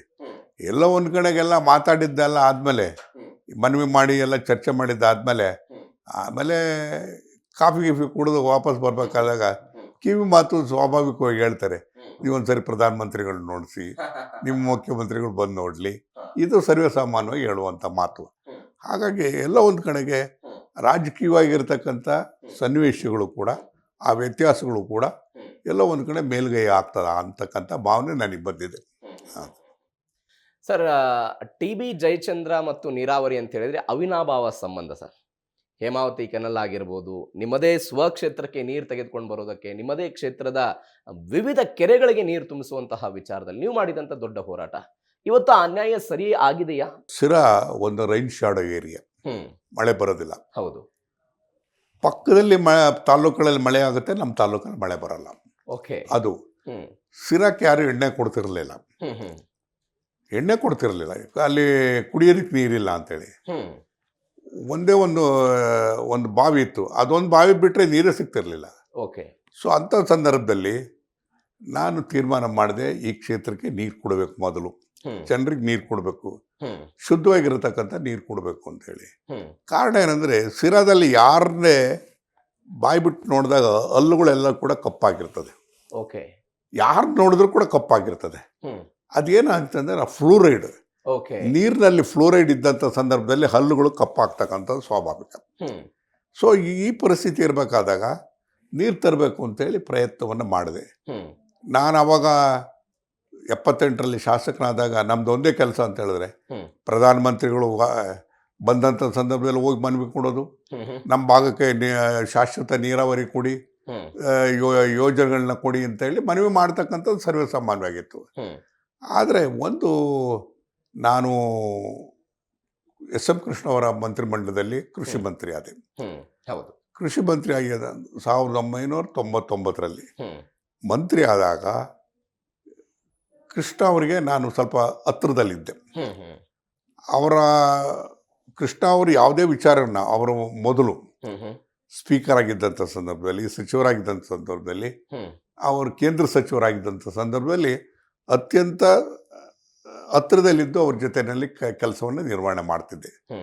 ಅವ್ರಿಗೆ ನಾನು ಮನವಿ ಮಾಡಿದೆ, ಈ ರೀತಿಯಾಗಿದೆ, ನಮಗೆ ನೀರು ಕೊಡಬೇಕು ಅಂತೇಳಿ ಮನವಿ ಮಾಡಿದಾಗ ಅವರು ಯಾವ ರೀತಿಯಾಗಿ ಮಾಡೋಕ್ಕೆ ಸಾಧ್ಯ ಅಂತೇಳಿ ಯೋಚನೆ ಮಾಡಿದ್ರು. ನೀನೇ ಸಲಹೆ ಕೊಡು ಅಂದರು. ಆಗ ನಾನು SF ಕೃಷ್ಣ ಒಂದು ಸಲಹೆ ಕೊಟ್ಟೆ. ನಾನು ಇರ್ತಕ್ಕಂಥದ್ದು ಒಂದು ಜಲಾನಯ ಪ್ರದೇಶ, ಕಾವೇರಿ ಇರೋದು ಇನ್ನೊಂದು ಜಲಾನಯ ಪ್ರದೇಶ. ಕಾವೇರಿ ಮತ್ತು ಕೃಷ್ಣ ಜಲಾನಯ ಪ್ರದೇಶಕ್ಕೆ ನೀರು ವರ್ಗಾವಣೆ ಆಗಬೇಕಾದ್ರೆ ಕಷ್ಟ ಆಗ್ತದೆ ಕಾನೂನು ಪ್ರಕಾರ. ಆ ಕಾರಣಕ್ಕೋಸ್ಕರ ಒಂದು ರಾಜ್ಯ ಮಟ್ಟದಲ್ಲಿ ಒಂದು ನೀತಿಯನ್ನು ಇಟ್ಕೊಳ್ಳೋಣ, ವಾಟರ್ ಪಾಲಿಸಿಯನ್ನು ತರೋಣ ಅಂತಕ್ಕಂಥ ಸಲಹೆಯನ್ನು ಕೂಡ ನೀಡಿದೆ. ಆಗ ಅವರು ಒಂದು ವಾಟರ್ ಪಾಲಿಸಿ ತರೋದು ಅಂತೇಳಿ ತೀರ್ಮಾನ ಮಾಡಿದರು. ಬೇಸಿನ್ ಟು ಬೇಸಿನ್ ಕುಡಿಯೋದಕ್ಕೆ ನೀರು ಕೊಡ್ಬೋದು ಅಂತಕ್ಕಂಥ ತೀರ್ಮಾನವನ್ನು ಆ ಸಮಿತಿಯಲ್ಲಿ ತೀರ್ಮಾನ ತಗೊಂಡ್ವಿ. ಹಾಗಾಗಿ ಹೇಮಾವತಿ ನೀರನ್ನು ಕೃಷ್ಣಾ ಜಲಾನಯ ಪ್ರದೇಶದ ವ್ಯಾಪ್ತಿಯಲ್ಲಿ ಬರ್ತಕ್ಕಂಥ ಸಿರಾ ತಾಲೂಕಿಗೆ ನೀರು ಕೊಡ್ಬೋದು ಅಂತೇಳಿ ತೀರ್ಮಾನ ಆಯಿತು. ಅದಾದಮೇಲೆ ಸ್ವಾಭಾವಿಕವಾಗಿ ತೆರೆದ ನಾಲೆಯಲ್ಲಿ ತಗೊಂಡು ಹೋಗ್ಬೇಕಾ, ಪೈಪಲ್ಲಿ ತಗೊಂಡು ಹೋಗ್ಬೇಕಾ ಅಂತಕ್ಕಂಥದ್ದು ಎಲ್ಲದೂ ಕೂಡ ಇದು ಸ್ವಲ್ಪ ವಿರೋಧದ ಮಾತುಗಳು ಬಂದಂಥ ಸಂದರ್ಭದಲ್ಲೂ ಕೂಡ ನಾನು ಅವತ್ತು ವಾದ ಮಾಡಿದೆ, ನಮಗೆ ತೆರೆದ ನಾಲೆಯಲ್ಲಿ ನೀರು ಕೊಡಬೇಕು, ನೀವು ಎಷ್ಟೇ ಕೊಡಿ, ತೆರೆದ ನಾಲೆಯಲ್ಲಿ ಕೊಡಿ, ಆದರೆ ಎಲ್ಲೋ ಒಂದು ಕಡೆ ಪೈಪ್ನಲ್ಲಿ ತರೋದು ಬೇಡ. ಯಾಕಂದರೆ ನಮ್ಮ ತಾಲೂಕು ಸಂಪೂರ್ಣ ಒಣ ಭೂಮಿ, ಎಲ್ಲ ಮಟ್ಟಿಗೆ ಸ್ವಲ್ಪ ಮಟ್ಟಿಗೆ ಅಂತರ್ಜಲ ಅಭಿವೃದ್ಧಿ ಆಗ್ತದೆ. ಕೇವಲ ಒಂದು ಕೆರೆಗೆ 2 ಕೆರೆಗೆ ನೀರು ಕೊಡ್ತಕ್ಕಂಥದ್ದು ಮುಖ್ಯ ಅಲ್ಲ, ಅಂತರ್ಜಲ ಅಭಿವೃದ್ಧಿ ಆಗ್ತಕ್ಕಂಥದ್ದು ಬಹಳ ಮುಖ್ಯ ಅಂತ ಹೇಳಿದಾಗ ಅದನ್ನು SM ಕೃಷ್ಣ ಅವರು ಒಪ್ಪಿ ತೆರೆದ ನಾಲೆಯಲ್ಲಿ ಕೊಡುವಂಥ ಕೆಲಸವನ್ನು ಮಾಡಿದ್ರು. ಸುಮಾರು ಒಂದು 40 ಕಿಲೋಮೀಟರ್ವರೆಗೂ ಕೂಡ ತೆರೆದ ನಾಲೆಯಲ್ಲಿ ನೀರು ಬರ್ತದೆ. ನಮ್ಮ ಅಲೋಕೇಶನ್ ಪ್ರಕಾರ ನೀರು ನಿಲ್ತದೆ. ಒಮ್ಮೊಮ್ಮೆ ಮಳೆ ಬರ್ತದೆ, ಮಳೆ ಬರದೇ ಇದ್ದಂಥ ಸಂದರ್ಭದಲ್ಲಿ ಕಾವೇರಿನಲ್ಲಿ ವ್ಯಾಪ್ತಿನಲ್ಲಿ ನದಿ ಜಲಾನಯ ಪ್ರದೇಶದಲ್ಲಿ ಹೆಚ್ಚು ಮಳೆ ಆದಂಥ ಸಂದರ್ಭದಲ್ಲಿ ಹೆಚ್ಚು ನೀರು ಬರೋದಕ್ಕೂ ಕೂಡ ಸಾಧ್ಯ ಆಗ್ತೈತೆ. ಈ ಹೇಮಾವತಿ ಎಕ್ಸ್ಪ್ರೆಸ್ ಲಿಂಕ್ ಕೆನಾಲ್ ಬಗ್ಗೆ ದೊಡ್ಡ ಮಟ್ಟದ ಪ್ರತಿಭಟನೆಗಳಾಯಿತು ಸರ್ ಕಳೆದ ವರ್ಷ, ನೀವು ನೋಡಿದ್ದೀರಿ. ಮಾಗಡಿ ಮತ್ತು ಕುಣಿಗಲ್ಗೆ ತೆಗೆದುಕೊಂಡು ಹೋಗಬೇಕು ಅನ್ನುವಂಥ ವಿಚಾರದಲ್ಲಿ, ಆ ವಿಚಾರದಲ್ಲಿ ಏನು ಸ್ಟ್ಯಾಂಡ್ ಇದೆ TB ಜಯಚಂದ್ರ ಅವ್ರದ್ದು? ಎಲ್ಲೋ ಒಂದು ಕಡೆಗೆ ಅದನ್ನು ಎಕ್ಸ್ಪ್ರೆಸ್ ಕೆನಾಲ್ ಮಾಡಬೇಕು ಅನ್ನುವಕ್ಕಾದಾಗ ನಾನು ಅಂದಿನ MP ಆಗಿದ್ದಂಥ ಸುರೇಶ್ ಅವ್ರಿಗೆ, ಅಧಿಕಾರಿಗಳಿಗೆ, DK ಶಿವಕುಮಾರ್ ಅವ್ರಿಗೂ ಕೂಡ ನಾನು ಸಲಹೆಯನ್ನು ಕೊಟ್ಟೆ, ಎಕ್ಸ್ಪ್ರೆಸ್ ಕೆನಾಲ್ ಆಗಬೇಕು. ಯಾಕೆಂದರೆ ಮಾಗಡಿನಲ್ಲಿರ್ತಕ್ಕಂಥ ಶ್ರೀರಂಗ ಏತ ನೀರಾವರಿಗೆ ನಾವು ಸಚಿವ ಸಂಪುಟದಲ್ಲಿದ್ದಂಥ ಸಂದರ್ಭದಲ್ಲೇ ಸಿದ್ದರಾಮಯ್ಯನವರು ಮುಖ್ಯಮಂತ್ರಿ ಆಗಿದ್ದಾಗಲೇ ನಾವು ನೀರು ಕೊಡತಕ್ಕಂಥ ತೀರ್ಮಾನವನ್ನು ನಾವು ಮಾಡಿದ್ವಿ. ಯೋಜನೆ ಕೆಲಸ ಮುಗಿತಾ ಇದೆ, ಮುಗಿದ್ರೂ ನೀರು ಸಾಕಾಗ್ತಾ ಇಲ್ಲ. ಆ ನೀರು ಕೊಡಲೇಬೇಕಾದಂಥ ಜವಾಬ್ದಾರಿಕೆ ನಮ್ಮ ಮೇಲಿತ್ತು. ಶ್ರೀರಂಗ ಏತ ನೀರಾವರಿ ಯೋಜನೆ ಮಂಜೂರಾಗಿದ್ದು ನಮ್ಮ ಕಾಲದಲ್ಲಿ ಅಂತಕ್ಕಂಥದ್ದನ್ನು ಯಾರು ಪ್ರಸ್ತಾಪ ಮಾಡಲ್ಲ.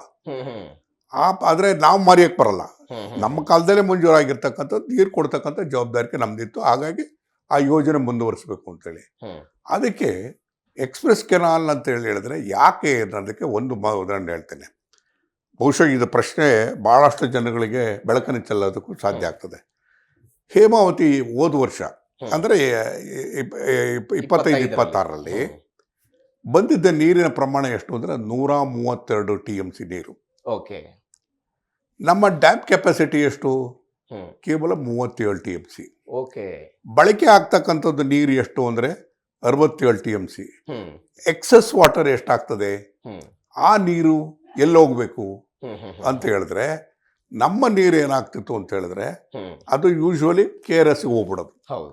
KRSಗೆ ಹೋಗಿ KRS ಅಲ್ಲಿ ಕಬಿನಿ KRS ಇದೆಲ್ಲ ಆದಮೇಲೆ ಅಂತಿಮವಾಗಿ ಅದು ಬಿಳ್ಗುಂಡ್ಲ ನಂತರ ಇದು ಸಮುದ್ರ ಸೇರೋವಂಥ ಕೆಲಸ ಆಗ್ತಿತ್ತು. ಸೊ ಆ ನೀರು ಎಕ್ಸಸ್ ವಾಟರ್ ಇರುತ್ತಲ್ಲ, ಆ ನೀರನ್ನ ಬಳಕೆ ಮಾಡ್ಕೊಳ್ಳೋದಕ್ಕೆ ನಾವು ಯೋಜನೆಗಳು ಮಾಡಬೇಕು ಅಂತೇಳಿ ನಾನು ಹಿಂದೆ ಸಚಿವನಾಗಿದ್ದಂಥ ಸಂದರ್ಭದಲ್ಲಿ ನಾನು ಮುಖ್ಯಮಂತ್ರಿಗಳನ್ನು ಕನ್ವಿನ್ಸ್ ಮಾಡಿ ಸಿದ್ದರಾಮಯ್ಯನವ್ರನ್ನ 0 to 73 ಅಂದರೆ 73 ಕಿಲೋಮೀಟರ್ನ ನಾಲೆಯನ್ನು ವೈಡನ್ ಮಾಡ್ತಕ್ಕಂಥ ಸುಮಾರು 650 ಕೋಟಿ ರೂಪಾಯಿ ಯೋಜನೆಯನ್ನು ಮಾಡಿ ಅದನ್ನು ಮುಂಜೂರಾತಿಯನ್ನು ಮಾಡಿ ಕೈಗೆತ್ಕೊಂಡ್ವಿ. ಅದಕ್ಕೆ ಭಾಳಷ್ಟು ವಿರೋಧ ಬಂತು. ಅದನ್ನು ನೀವು ಸಂಪೂರ್ಣ ನೀರು ತಗೊಂಡು ಹೋಗ್ತೀರಿ ಹಾಗೆ ಅಂತೇಳಿ ನಾವು ಅವಾಗ ಕನ್ವಿನ್ಸ್ ಮಾಡಿದ್ವಿ. ಅವಾಗ ದೇವೇಗೌಡರಿಗೂ ಕನ್ವಿನ್ಸ್ ಮಾಡಿದ್ವಿ ಮತ್ತು ರೇವಣ್ಣವ್ರಿಗೂ ಕನ್ವಿನ್ಸ್ ಮಾಡಿದ್ವಿ. ನಮ್ಮ ಅಲೋಕೇಶನ್ ಎಷ್ಟಿರೋದು, ತುಮಕೂರಿಗಿರ್ತಕ್ಕಂಥ ಅಲೋಕೇಶನ್ ಎಷ್ಟು, ಹಾಸನ್ಗಿರ್ತಕ್ಕಂಥ ಅಲೋಕೇಶನ್ ಎಷ್ಟು, ಅದನ್ನು ಹಾಸನ್ಗಿರ್ತಕ್ಕಂಥದ್ದು 18 TMC, ತುಮಕೂರಿಗಿರ್ತಕ್ಕಂಥದ್ದು 24 TMC, 24.5 ಒಂದು 25 TMC, 25 TMC ನಮಗೆ ನೀರು ಕೊಡಿ ಸಾಕು. ಅದಕ್ಕೆ ತಗೊಂಡು ಹೋಗ್ಬೇಕಾದಾಗ ನಾಲೆ ಆಗಲೇಬೇಕು ಅಂತ ಆಗಲ ಮಾಡಿದ್ದಾದ್ಮೇಲೆ ನನ್ನ ನಂತರ ಬಂದಂಥ ಸರ್ಕಾರನೂ ಕೂಡ ಅದು ಮುಂದುವರಿಸುವಂಥ ಕೆಲಸವನ್ನು ಮಾಡಿದ್ರು. ಅಪ್ ಟು ಕುಣಿಗಲ್ವರೆಗೂ ಕೂಡ 167 ಕಿಲೋಮೀಟರ್ವರೆಗೂ ಕೂಡ ವಿಸ್ತಾರ ಮಾಡುವಂಥ ಕೆಲಸ ಆಯಿತು. ಹಾಗಾಗಿ ನೀರು ಹರಿಯದ ಪ್ರಮಾಣ ಜಾಸ್ತಿ ಹೋಗೋದಕ್ಕೆ ಸಾಧ್ಯ ಆಯಿತು. ಆದರೆ ಎಲ್ಲ ಒಂದು ಕಡೆಗೆ ಶ್ರೀರಂಗೇತ ನೀರಾವರಿಗೆ ನಾವು ನೀರು ಕೊಡಲೇಬೇಕಾಗಿ ಬಂತು. ನೀರು ಕೊಡಬೇಕಾದಾಗ 167 ಕಿಲೋಮೀಟರ್ ಹೋಗ್ಬೇಕಾದಾಗ ತಡ ಆಗ್ತಿತ್ತು. ಅದಕ್ಕೆ ಎಕ್ಸ್ಪ್ರೆಸ್ ಕೆನಾಲ್ ಒಳ್ಳೆ ಉತ್ತಮ ಅಂತಕ್ಕಂಥ ಕೆಲವರು ತಾಂತ್ರಿಕ ಸಲಹೆ ಬಂದಿದ್ದಕ್ಕೆ ಒಪ್ಪಿಗೆಯನ್ನು ಕೊಟ್ಟು ಅದು ಮಂಜೂರಾತಿ ಆಯಿತು. ಕೆಲಸ ಪ್ರಾರಂಭ ಮಾಡಬೇಕಾದಂಥ ಸಂದರ್ಭದಲ್ಲೂ ಕೂಡ ಅನೇಕ ಥರವಾದಂಥ ವಿರೋಧಗಳು ಬಂದು ಅದು ಮುಂದೆ ಹೋಯಿತು. ಈ ಸರಿ ಬಂದಾಗ ನಾವು ಅದನ್ನು ಮಾಡಲೇಬೇಕು ಅಂತೇಳಿ. ಕಾರಣ ಏನಂದರೆ, ನನ್ನ ಉದ್ದೇಶ ಏನಿತ್ತು ಅಂತ ಹೇಳಿದ್ರೆ, ಬಹುಶಃ ನಾನು ಕಾನೂನು ಮಂತ್ರಿ ಆದಾಗ ಮೊದಲನೇದಾಗಿರ್ತಕ್ಕಂಥ ನೀರಾವರಿ ಯೋಜನೆಗೆ ನಾವು ಮೊದಲನೇ ಪ್ರಯತ್ನವನ್ನು ಮಾಡಿದ್ದು ಅಂತ ಹೇಳಿದ್ರೆ ನಾವು ಮೇಕೆದಾಟು. ಮೇಕೆದಾಟು ಮಾಡೋದ್ರಿಂದ ಹೆಚ್ಚುವರಿಯ ನೀರು ಏನಿದೆ, ಅದೇ ವಿಚಾರಕ್ಕೆ ಬರ್ತಾ ಇದೆ ಸರ್. ನಿಮ್ಮ ಸ್ವಕ್ಷೇತ್ರದ್ದಾಯಿತು, ಹೇಮಾವತಿ ಲಿಂಕ್ ಕೆನಲ್ ಆಯಿತು, ಹೇಮಾವತಿ ನದಿ ವಿಚಾರದ ಬಗ್ಗೆ ಆಯಿತು. ಬಟ್ ಕರ್ನಾಟಕದ ಪ್ರಮುಖ ಒಂದು 3 ಜಲ ಯೋಜನೆಗಳಿದೆ. ಅದು ಮೇಕೆದಾಟು ಆಗಿರ್ಬೋದು, ಮಹದಾಯಿ ಆಗಿರ್ಬೋದು, ಕೃಷ್ಣ ಅಪ್ಪರ್ ಮೇಲ್ದಂಡೆ. ಈ ವಿಚಾರದಲ್ಲಿ ದೆಹಲಿ ಸರ್ಕಾರದ ಆಶ್ವಾಸನೆಗಳು, ಅದು ಮೇಕೆದಾಟು ವಿಚಾರದಲ್ಲಿಯೂ ಕೂಡ ತಮಿಳುನಾಡು ಪದೇ ಪದೇ ಆಕ್ಷೇಪವನ್ನು ಹೊರಹಾಕ್ತಾ ಇರೋದು. ಇದರಲ್ಲಿ ನೀವು ಮಹದಾಯಿಗೆ ಬಂದರೆ ಕೇಂದ್ರ ಪರಿಸರ ಇಲಾಖೆ ಸಮನ್ವಯತೆ ಕೊಡ್ತಾ ಇಲ್ಲ, ಅವಕಾಶವನ್ನು ಕೊಡ್ತಾ ಇಲ್ಲ. ಏನು ಬೆಳವಣಿಗೆ ಆಗಿದೆ ಈ ವಿಚಾರದಲ್ಲಿ? ಬಹುಶಃ ನೀವು ಈ ಪ್ರಶ್ನೆ ಕೇಳುವ ಹಿನ್ನೆಲೆಯಲ್ಲಿ ಒಂದು ಮಾತನ್ನು ಹೇಳಬೇಕಾಗ್ತದೆ. ನಮ್ಮಲ್ಲಿ ಎಕ್ಸಸ್ ವಾಟರ್, ಅದು ಕಾವೇರಿ ಇರಲಿ, ಕೃಷ್ಣ ಇರಲಿ, ಮಾದಾಯಿದಲ್ಲಿ ಎಲ್ಲೂ ಕೂಡ ಬಳಕೆ ಆಗ್ತಾ ಇಲ್ಲ. ಉದಾಹರಣೆಗೆ ನಾವು ಮೇಕೆದಾಟನ್ನು ನಾವು ಯಾಕೆ ಎಕ್ಸ್ಪ್ರೆಸ್ ಕೆನಾಲ್ ಮಾಡಿದ್ವಿ ಅಂದರೆ, ಅಲ್ಲಿ ಮೇಕೆದಾಟು ಒಂದಲ್ಲ ಒಂದು ದಿವಸ ಕಟ್ಟಲೇಬೇಕಾಗುತ್ತೆ. ಕಟ್ಟಿದಾಗ ನಮಗೆ ಎಕ್ಸಸ್ ವಾಟರ್ ನಾವು ನಮ್ಮ ಪಾಲಿಗೆ ಬರ್ತದೆ, ಆಗ ಬಳಕೆ ಆಗೋದಕ್ಕೆ ಸಾಧ್ಯ ಆಗ್ತದೆ. ಅದನ್ನು ಎಕ್ಸ್ಪ್ರೆಸ್ ಕೆನಾಲ್ ಮಾಡೋಣ ಅಂತಕ್ಕಂಥ ತೀರ್ಮಾನವನ್ನು ಸರ್ಕಾರವನ್ನು ಮಾಡ್ತು. ನಾನು ಕೂಡ ಸಲಹೆ ಕೊಟ್ಟೆ, ನಾನು ಅದ್ರ ಪರವಾಗಿ ಇದ್ದೆ. ಈಗ ನಾನೀಗ ಕೊಟ್ಟ ಅಂಕಿಅಂಶ ಪ್ರಕಾರ ನೀವು 50 TMC ನೀರು ಎಕ್ಸಸ್ ಹೋಗ್ತದೆ ಅಂತ ಹೇಳಿದ್ರೆ ಎಲ್ಲ ಹೋಗ್ತದೆ? ಎಲ್ಲ ಸಮುದ್ರ ಹೋಗ್ತದೆ. ಸಮುದ್ರ ಈಗ ನಾವು 177.25 TMC ನೀರನ್ನ ಬಿಳುಗುಂಡ್ಲು ಹತ್ರ ನಾವು ತಮಿಳ್ನಾಡು ಬಿಡಬೇಕಾಗಿರ್ತಕ್ಕಂಥದ್ದು 177.25. ಆದರೆ ಹೋಗ್ತಾ ಇರೋದು ಎಷ್ಟು ಅಂತಂದರೆ 177.25 ಮೀರಿ 60, 70, 300, 350ವರೆಗೂ ಎಕ್ಸಸ್ ವಾಟರ್ ಹೋಗ್ತದೆ. ಆ ನೀರನ್ನ ಬಳಕೆ ಮಾಡಬೇಕು ಅನ್ನೋ ಕಾರಣಕ್ಕೋಸ್ಕರನೇ ನಾನು ಮೊದಲನೇ ಕಾನೂನು ಮಂತ್ರಿ ಆದಂಥ ಸಂದರ್ಭದಲ್ಲಿ ನಾರಿಮನ್ ಅವರ ಸಲಹೆಯನ್ನು ಪಡೆದು, ಅಡ್ವೊಕೇಟ್ ಜನರಲ್ ಅವರ ಸಲಹೆಯನ್ನು ಪಡೆದು, ತಾಂತ್ರಿಕವಾಗಿರ್ತಕ್ಕಂಥ ತಜ್ಞರನ್ನ ತಗೊಂಡು ಅವರ ಲಿಖಿತವಾಗಿರ್ತಕ್ಕಂಥ ಒಪಿನಿಯನ್ ತಗೊಳ್ಳುವಂಥ ಕೆಲಸವನ್ನು ಮಾಡಿದೆ. ನಾರಿಮನ್ ಅವರಿಂದ ಲಿಖಿತವಾಗಿ ಅದು ಬಂದ ಮೇಲೆ ಅದನ್ನು ನಾವು ಇಂಟರ್ಸ್ಟೇಟ್ ಡಿಸ್ಪ್ಯೂಟ್ ಆಗಿದ್ದಂಥ ಸಂದರ್ಭದಲ್ಲಿ ಹೆಚ್ಚು ನೀರಿದೆ, ಅದು ಬಳಕೆ ಮಾಡಬೇಕಾದಾಗ ಯೋಜನೆಗಳು ಮಾಡಬೇಕು ಅಂತಕ್ಕಂಥ ರೀತಿಯಲ್ಲಿ ರೂಪಿಸಿ ಆ ಯೋಜನೆಗಳನ್ನ ಮಾಡ್ತಕ್ಕಂಥ ಕೆಲಸವನ್ನು ಮಾಡಿ ಅದಕ್ಕೆ ಮೇಕೆದಾಟನ್ನ ಮಾಡಬೇಕು ಅಂತೇಳಿ ಅಧಿಕೃತವಾಗಿ ಲಿಖಿತವಾಗಿ ಮುಖ್ಯಮಂತ್ರಿಗಳ ಅನುಮೋದನೆಯನ್ನು ಪಡೆದು ಅದು ಇಂಟರ್ಸ್ಟೇಟ್ ಡಿಸ್ಪ್ಯೂಟ್ ಆಗಿರ್ತಕ್ಕಂಥ ಹಿನ್ನೆಲೆಯಲ್ಲಿ ನೀರಾವರಿ ಇಲಾಖೆಗೆ ನಿರ್ದೇಶನ ಕೊಟ್ವಿ, ಈ ಮೇಕೆದಾಟ ಯೋಜನೆಗೆ ಕೈ ಎತ್ಕೋಬಹುದು ಅಂತೇಳಿ. ಅದಾದ್ಮೇಲೆ ಬರೀ ಮಾತಿನಲ್ಲಿತ್ತು, ಚರ್ಚೆಯಲ್ಲಿತ್ತು, ಭಾಷಣದಲ್ಲಿತ್ತು. ಅದು ಅಧಿಕೃತವಾಗಿ ಲಿಖಿತವಾಗಿ ದಾಖಲೆಗಳನ್ನ ಮಾಡಿದ್ದು ಅಂತ ಹೇಳಿದ್ರೆ ನಾನು ಕಾನೂನು ಮಂತ್ರಿ ಆಗಿದ್ದಂಥ ಸಂದರ್ಭದಲ್ಲಿ ಅದನ್ನ ಮುಖ್ಯಮಂತ್ರಿಗಳನ್ನ ಒಪ್ಪಿಸ್ಕೊಂಡು ತಜ್ಞರ ಸಲಹೆ, ನೀರಾವರಿ ತಜ್ಞರ ಸಲಹೆ ಮತ್ತು ಕಾನೂನು ಪಂಡಿತರ ಸಲಹೆಯನ್ನು ಪಡೆದು ಅಧಿಕೃತ ಆದೇಶ ಮಾಡಿದ ಮೇಲೆ ಅದಕ್ಕೆ ಚಾಲನೆ ಸಿಕ್ತು. ಬಟ್ ನೀವೇನೋ ಚಾಲನೆ ಕೊಟ್ರಿ ಸರ್, ಒಂದು ಪ್ರಯತ್ನ ಆಗ್ತಾ ಇತ್ತು, ಎಲ್ಲ ಬೆಳವಣಿಗೆ ಆಗ್ತಾ ಇತ್ತು. ಬಟ್ ಬಿಜೆಪಿ ಅವ್ರದ್ದೊಂದು ಆರೋಪ ಇದೆ, ತಮಿಳುನಾಡು ಈ ವಿಚಾರದಲ್ಲಿ ಪದೇ ಪದೇ ಖ್ಯಾತೆ ತೆಗೆಯುತ್ತೆ, ಯಾವುದೇ ಕಾರಣಕ್ಕೂ ಮೇಕೆದಾಟು ಅಣೆಕಟ್ಟನ್ನು ನಿರ್ಮಾಣ ಮಾಡಬಾರದು ಅನ್ನೋ ತಮಿಳುನಾಡಿನ ಖ್ಯಾತೆ. ಸುಪ್ರೀಂ ಕೋರ್ಟ್ನಲ್ಲೂ ಅದರ ಬಗ್ಗೆ ವಿವಾದಗಳಾಗ್ತಾ ಇರೋದು, ಕಾವೇರಿ ನೀರು ಪ್ರಾಧಿಕಾರ ಎಲ್ಲವೂ ಕೂಡ ಸೃಷ್ಟಿಯಾಗಿರೋದನ್ನು ನಾವು ನೋಡಿದ್ದೀವಿ. ಬಟ್ ಬಿಜೆಪಿಯವರು ಹೇಳ್ತಾರೆ ಅವರದ್ದೇ ಅಲೈನ್ಸ್ ನಲ್ಲಿದ್ದಂತಹ DMK ಅವರ ಜೊತೆಗಿತ್ತು, ಅವ್ರ ಮಾತುಕತೆಯನ್ನು ಮಾಡುವ ಮುಖಾಂತರ ಇದನ್ನ ಬಗೆಹರಿಸಬೇಕಾಗಿತ್ತು. ಬಿಜೆಪಿಯವರು ಹೇಳುವಂತ ಮಾತು ಮೇಕೆದಾಟು ಪಾದಯಾತ್ರೆ ಮಾಡ್ತೀವಿ ಸುಮ್ಮನೆ ಅದು ಚುನಾವಣಾ ಕಾರಣಕ್ಕಾಗಿ ಅಂತ. ಈಗ ನಾವು ಅಂತಾರಾಜ್ಯ ವಿವಾದ ಇದೆ ಅನ್ನೋ ಕಾರಣಕ್ಕೋಸ್ಕರ ನಮ್ಮ ಪಾಲು ಏನು ಅಂತಕ್ಕಂಥದ್ದನ್ನು ನಿರ್ಧಾರ ಮಾಡ್ತಕ್ಕಂಥದ್ದು ಕೇಂದ್ರ ಸರ್ಕಾರದ ವ್ಯಾಪ್ತಿಯಲ್ಲಿ ಬರ್ತಕ್ಕಂಥ ಟ್ರಿಬ್ಯುನಲ್ ಕಾವೇರಿ ನದಿ ಪ್ರಾಧಿಕಾರ ಒಂದು ತೀರ್ಪನ್ನು ಕೊಡ್ತದೆ. ತೀರ್ಪನ್ನು ಕೊಟ್ಟ ಮೇಲೆ ತೀರ್ಪಿನ ಪ್ರಕಾರ ನಮ್ಗೆ ಅಲೋಕೇಶನ್ ಆಗ್ತದೆ. ನಾವು 177 TMC ಏನು ಬಿಳುಗುಂಡಿಯಿಂದ ಬಿಡಬೇಕು ಅದಕ್ಕೆ ತಕರಾರೆಲ್ಲ ಬಿಡ್ತಾ ಇದ್ದೀವಿ. ಎಕ್ಸಸ್ ವಾಟರ್ ಇದೆಯಲ್ಲ, ಎಕ್ಸಸ್ ವಾಟರ್ನ ನಮಗೆ ಕೊಡಿ ಅಂತೇಳಿ. ಅದಕ್ಕೆ ಮೇಕೆದಾಟು ಮಾಡಬೇಕಾದಾಗ ಇಂಟರ್ಸ್ಟೇಟ್ ಡಿಸ್ಪ್ಯೂಟು ತಮಿಳ್ನಾಡಿನವ್ರು ಪದೇ ಪದೇ ಕೋರ್ಟಿಗೆ ಆಗ್ತಾ ಇರ್ತಾರೆ. ಜಯಲಲಿತಾ ಅವರಿದ್ದಾಗಲೂ ಅದೇ ಗಲಾಟೆ, ತದನಂತರನೂ ಕೂಡ ಅದೇ ಗಲಾಟೆ. ಅಲ್ಲಿಗೆಲ್ಲ ಒಂದು ಕಡೆ ತಮಿಳ್ನಾಡಿನಲ್ಲಿ ಏನಾಗಿದೆ ಅಂತ ಹೇಳಿದ್ರೆ ಹ್ಮ್ ಈ ಕಾವೇರಿ ನೀರಾವರಿ ಮೇಲೆನೆ ಪಾಲಿಟಿಕ್ಸ್ ಇರ್ತಕ್ಕಂಥದ್ದು. ಹೌದು ಹೌದು ಸೊ ಹಾಗಾಗಿ ಅದೊಂದು ಇಶ್ಯೂ ಮಾಡ್ತಲೇ ಇರ್ತಾರೆ, ಹ್ಮ್ ರೈತರು ಮಾಡ್ತಿರ್ತಾರೆ, ಅಲ್ಲಿ ಸರ್ಕಾರಗಳು ಕೂಡ ರಾಜಕಾರಣಿಗಳು ಮಾಡ್ತಿರ್ತದೆ. ಹ್ಮ್ ನಾವು ಅದ್ರ ಏನೇ ಆದ್ರೂ ಅದು ಪಾಲಿಟಿಕ್ಸ್ ಒಂದು ಕಡೆಗಾಯ್ತು. ಹ್ಮ್ ಆದರೆ ಇವತ್ತು ಹ್ಮ್ ತಮಿಳ್ನಾಡಿನ ರೈತರು ಬೇರೆ ಅಲ್ಲ, ಕರ್ನಾಟಕದ ರೈತರು ಬೇರೆ ಅಲ್ಲ, ಹ್ಮ್ ಪಾಂಡಿಚೇರಿಯಲ್ಲಿ ಬರ್ತಕ್ಕಂಥ ರೈತರಲ್ಲ ಬೇರೆ ಅಲ್ಲ. ಹ್ಮ್ ಎಲ್ಲರೂ ಕೂಡ ರೈತರಿಗೆ ರೈತ ಸಮುದಾಯಕ್ಕೆ ಸಹಾಯ ಆಗಬೇಕು ಅಂದಾಗ ಹ್ಮ್ ಎಕ್ಸಸ್ ವಾಟರ್ ಸಮುದ್ರಕ್ಕೆ ಹೋಗೋದನ್ನ ನಿಲ್ಲಿಸಬೇಕು ಅಂತಕ್ಕಂಥದ್ದೇ ಹ್ಮ್ ನಮ್ಮ ಗುರಿ ಉದ್ದೇಶ ಇತ್ತು. ಹ್ಮ್ ಹಾಗಾಗಿ ಹ್ಮ್ ಮೊನ್ನೆ ಸರ್ವೋಚ್ಚ ನ್ಯಾಯಾಲಯದ ಮುಂದೆ ಹ್ಮ್ ಹೋದಂಥ ಸಂದರ್ಭದಲ್ಲಿ ಹ್ಮ್ ಸರ್ವೋಚ್ಚ ನ್ಯಾಯಾಲಯ ಮುಂದೆ ಹೌದು. ನಾವು ಪ್ರಬಲವಾಗಿ ವಾದವನ್ನು ಮಂಡಿಸಿದ ಮೇಲೆ, ಹ್ಮ್ ಪ್ರಬಲವಾದ ಅಂತ ಹೇಳಬೇಕಾದಾಗ ಅದು ಅರ್ಥ ಇದೆ, ಹ್ಮ್ ಹೌದು ನಾವು ಸಾಕಷ್ಟು ರೀತಿಯಲ್ಲಿ ಪರ್ಸ್ಯೂ ಮಾಡಿ ಹ್ಮ್ ಇವತ್ತು ಮುಖ್ಯಮಂತ್ರಿಗಳು, ಉಪಮುಖ್ಯಮಂತ್ರಿಗಳು, ಹ್ಮ್ ನಾವೆಲ್ಲರೂ ಕೂಡ ಹೋಗಿ ಅಧಿಕಾರಿಗಳನ್ನ ಹ್ಮ್ ಅಲ್ಲಿ ಕೋರ್ಟಲ್ಲಿ ಕೂತು ಹ್ಮ್ ಅದನ್ನ ಬೇಗ ಇತ್ಯರ್ಥ ಮಾಡಬೇಕು ಅಂತಕ್ಕಂಥ ಮಾಡಿದ ಪ್ರಯತ್ನದ ಹಿನ್ನೆಲೆಯಲ್ಲಿ ಹ್ಮ್ ಇವತ್ತು ಸುಪ್ರೀಂ ಕೋರ್ಟ್ ಕೈಗೆತ್ಕೊಂಡು ಹ್ಮ್ ನಮ್ಮ ಕಡೆ ಅಂದ್ರೆ ಹೌದು ಇದನ್ನ ನಾವು ತೀರ್ಮಾನ ಮಾಡೋಕ್ಕಾಗಲ್ಲ, ಹ್ಮ್ ತಾಂತ್ರಿಕವಾಗಿರ್ತಕ್ಕಂಥ ವಿಚಾರಗಳನ್ನ ತೀರ್ಮಾನ ಮಾಡ್ತಕ್ಕಂಥದ್ದು ಕಾವೇರಿ ರಿವರ್ ಅಥಾರಿಟಿ ಇದೆ, ಪ್ರಾಧಿಕಾರ ಸೆಂಟ್ರಲ್ ವಾಟರ್ ಕಮಿಷನ್ ಇದೆ, ಹ್ಮ್ ಅವ್ರು ತೀರ್ಮಾನ ಮಾಡಲಿ ಅಂತಕ್ಕಂಥದ್ದು ರೀತಿಯಲ್ಲಿ ಡಿಸ್ಪೋಸ್ ಮಾಡಿದ್ರು. ಹ್ಮ್ ಈಗ ನಮ್ಮ ಸರ್ಕಾರ ಹ್ಮ್ ಬಹಳ ಅತ್ಯಂತ ಕ್ರಿಯಾಶೀಲವಾಗಿ ಹ್ಮ್ ಹ್ಮ್ ಈಗಾಗಲೇ ರಾಮನಗರದಲ್ಲಿ ಒಂದು ಕಚೇರಿಯನ್ನು ಮಾಡಿ ಹೌದು ಈಗ ಎಕ್ಸಸ್ ವಾಟರ್ ಎಷ್ಟು ಬರ್ತದೆ ಹ್ಮ್ ಹ್ಮ್ ಅದನ್ನ ನಾವು ಎಷ್ಟು ಬಳಕೆ ಮಾಡ್ಕೋಬಹುದು ಅಂತಕ್ಕಂಥದಕ್ಕೆ ಹ್ಮ್ ಪ್ರಪೋಸಲ್ ಕೊಡಿ ಅಂತಕ್ಕಂಥ ಮಾತನ್ನು ಹೇಳಿದ್ರು. ಹ್ಮ್ ನಾವು ಕರ್ನಾಟಕ ಸರ್ಕಾರ ಅಧಿಕೃತವಾಗಿ ಪ್ರಪೋಸಲ್ ಕೂಡ ಕೊಟ್ಟಾಗಿದೆ. ಎಸ್ ಈಗ ಸೆಂಟ್ರಲ್ ವಾಟರ್ ಕಮಿಷನ್ ಮುಂದೆ ನಮ್ಮ ಪ್ರಸ್ತಾವನೆ ಇದೆ. ಹ್ಮ್ ಆ ಪ್ರಸ್ತಾವನೆಯಲ್ಲಿ ಹ್ಮ್ ಹೆಚ್ಚು ಮೇಕೆದಾಟಿಗೆ ಮೀರಿ, ಹ್ಮ್ ಹ್ಮ್ ಹ್ಮ್ ತಮಿಳ್ನಾಡಿಗೆ ಕೊಡ್ಬೇಕಾಗಿರೋ ನೀರನ್ನು ಮೀರಿ ಹ್ಮ್ ಹೆಚ್ಚು ನೀರು ಎಷ್ಟು ಸಮುದ್ರಕ್ಕೆ ಹೋಗ್ತದೆ, ಹ್ಮ್ ಎಷ್ಟು ಬಳಕೆ ಮಾಡ್ಕೋಬೇಕು ಅಂತಕ್ಕಂಥದ್ರ ಬಗ್ಗೆ ಹ್ಮ್ ನಾವು ಮಾಹಿತಿನ ಕೂಡ ಕೊಟ್ಟಿದ್ವಿ. ಎಸ್ ಅದು ಅಲ್ಲಿ ಇರೋದು ಅಂದ್ರೆ 6 ತಿಂಗಳೊಳಗೆ ಹ್ಮ್ ಪ್ರಸ್ತಾವನೆ ಕೊಟ್ಟ 6 ತಿಂಗಳೊಳಗಾಗಿ ಅಂತಿಮವಾದಂಥ ತೀರ್ಮಾನವನ್ನು ಮಾಡಬೇಕಾಗ್ತದೆ hmm central water commission. Yes central water commission ಈಗಾಗಲೇ ಪ್ರಸ್ತಾವನೆ ಮಂಡನೆ ಮಾಡಿ 1.5 ತಿಂಗಳಾಯಿತು. ಹ್ಮ್ ಹ್ಮ್ ಇನ್ನೊಂದು 5-6 ತಿಂಗಳೊಳಗಾಗಿ ಅಂತಿಮವಾದಂಥ ತೀರ್ಪು ಬರ್ತದೆ ಅಂತೇಳಿ ವಿಶ್ವಾಸ ಇದೆ. ಇವೆಲ್ಲದರ ನಡುವೆ ಒಂದು ಬೆಳವಣಿಗೆ ಸರ್, ನಿಮ್ಮ ಕಾಂಗ್ರೆಸ್ ಸರ್ಕಾರಕ್ಕೆ 3 ವರ್ಷ ನಿಮ್ಮದ್ದೇ ತವರು ಜಿಲ್ಲೆಯಲ್ಲಿ ಸಾಧನಾ ಸಮಾವೇಶ ಆಗ್ತಾ ಇದೆ. ಹೆಂಗ್ ನೋಡ್ತೀರಿ ಇದನ್ನ?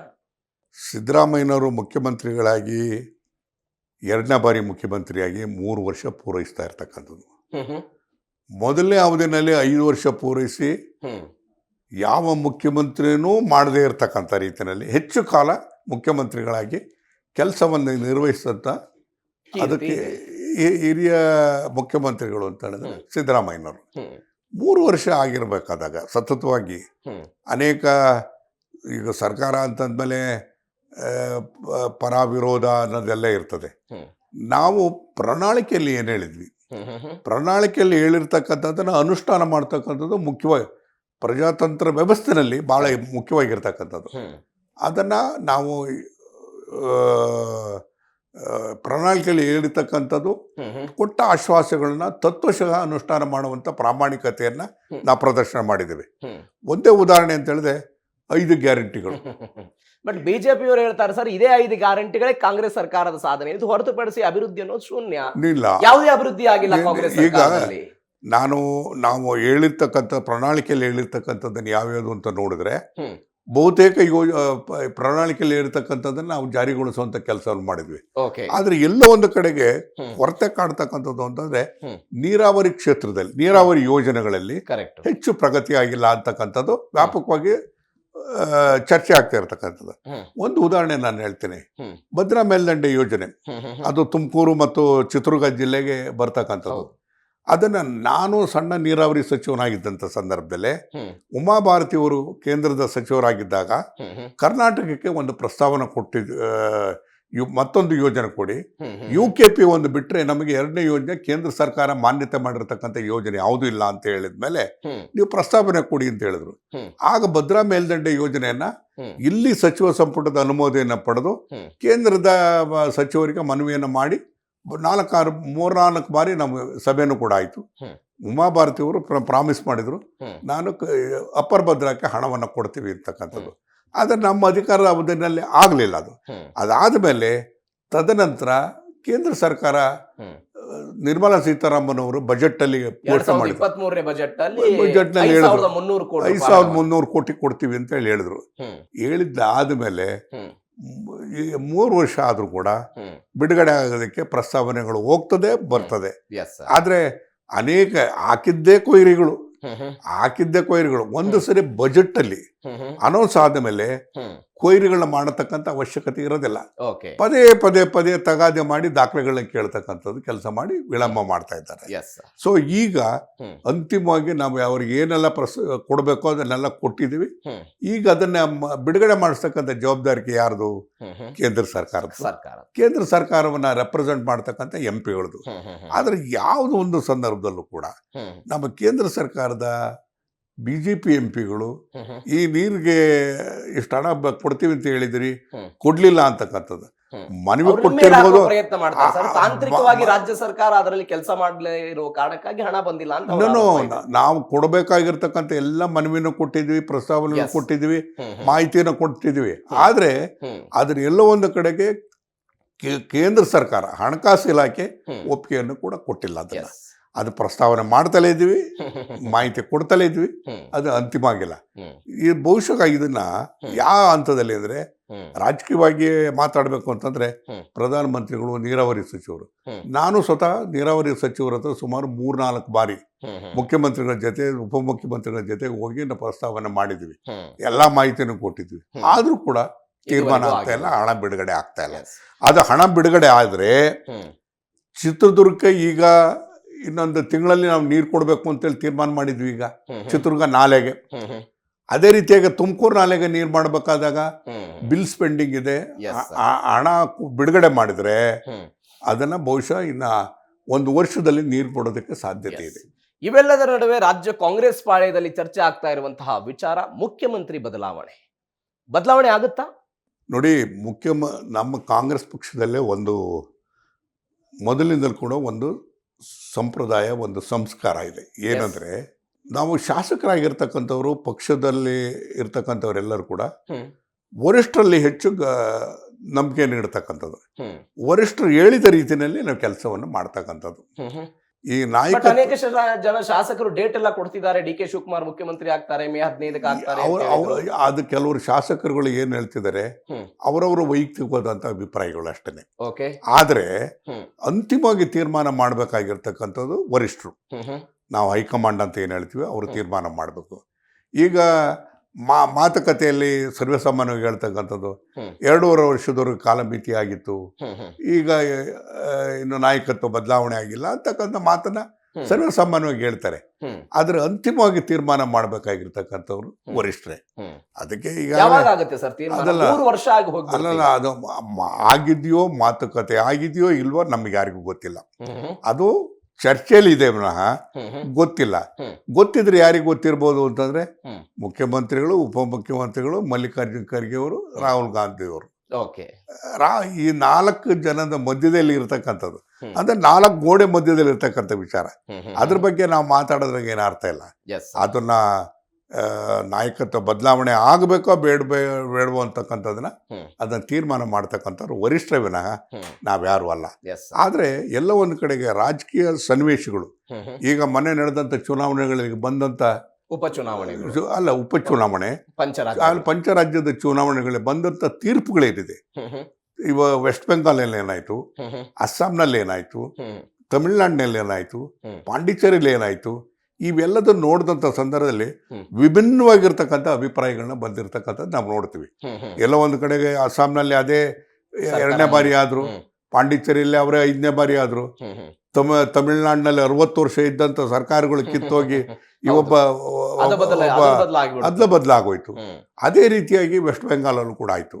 ಸೊ ಈ ಹಿನ್ನೆಲೆಯಲ್ಲಿ ಇವತ್ತು ಕೇರಳದಲ್ಲಿ ನಾವು ಕಾಂಗ್ರೆಸ್ ಬರೋದಕ್ಕೆ ಕಷ್ಟ ಇದೆಯಾ ಅನ್ನೋ ರೀತಿ ಇತ್ತು. ಮೊದಲು ಕಷ್ಟ ನಂಗಾಯ್ತು, ಆಮೇಲೆ ಸುಲಭ ಅನಿಸ್ತು. ಇವತ್ತು ಅದು ಗೆದ್ದು ಆಯ್ತು, ಅದು ಇತ್ಯರ್ಥನೂ ಆಯ್ತು. ಅದೆಲ್ಲ ಒಂದು ಕಡೆಗೆ ಅದರಿಂದಾಗಿ ಬೇರೆ ವಿಚಾರಗಳು ಅದು ಸ್ವಲ್ಪ ಮುಂದೂಡಲ್ಪಟ್ಟಿದ್ದಾವೆ. ಇದು ನಾಯಕತ್ವದ ವಿಚಾರ ಇರ್ಬೋದು, ಅದೆಲ್ಲದು ವರಿಷ್ಠರು ಬಿಟ್ಟಿರ್ತಕ್ಕಂಥದ್ದು.